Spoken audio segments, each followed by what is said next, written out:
Sign. You signed it.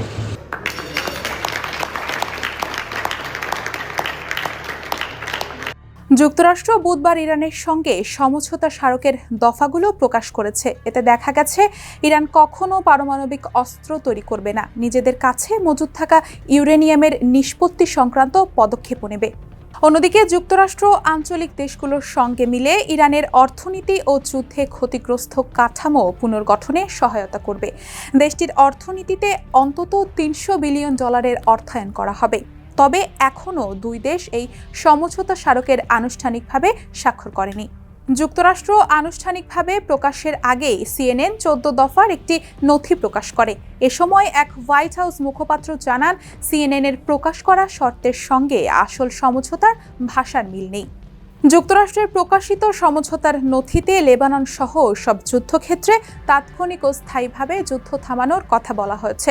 সমঝোতায় বলা হয়েছে, Iran ও যুক্তরাষ্ট্র একে অন্যের সার্বভৌমত্ব ও আঞ্চলিক অখণ্ডতাকে সম্মান করবে এবং একে অন্যের অভ্যন্তরীণ বিষয়ে হস্তক্ষেপ করবে না। এতে বলা হয়েছে, একটি স্বাক্ষরের মধ্য দিয়ে 60 দিনের আলোচনার পথ সুগম হবে, যা নিয়ে যাবে চূড়ান্ত চুক্তির দিকে।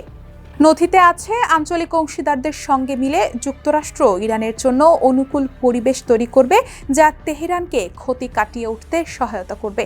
পাশাপাশি যুক্তরাষ্ট্র চূড়ান্ত সমঝোতায় ইরানের প্রতি আরোপিত নিষেধাজ্ঞাও প্রত্যাহার করে নেবে। যুক্তরাষ্ট্রের প্রকাশিত দফাগুলোর একটিতে দেখা যায়, ইরান কখনো পারমাণবিক অস্ত্র তৈরি করবে না, তারা নিজেদের পরিশোধিত ইউরেনিয়ামের মজুতও নিষ্পত্তি করবে। এদিকে চূড়ান্ত চুক্তির আগ পর্যন্ত ইরান নিজেদের পরমাণু কর্মসূচিতে স্থিতাবস্থা বজায় রাখবে এবং যুক্তরাষ্ট্র ইরানের ওপর নতুন কোনো নিষেধাজ্ঞা আরোপ করবে না বলেও উল্লেখ করা হয়েছে।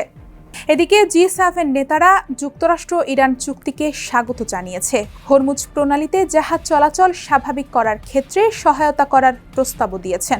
পাশাপাশি তারা এই প্রণালীতে টোলমুক্তভাবে জাহাজ চলাচলের ব্যবস্থা করার আহ্বান জানিয়েছেন এবং বিষয়টিকে আন্তর্জাতিক বাণিজ্যের ভিত্তি বলে অভিহিত করেছেন।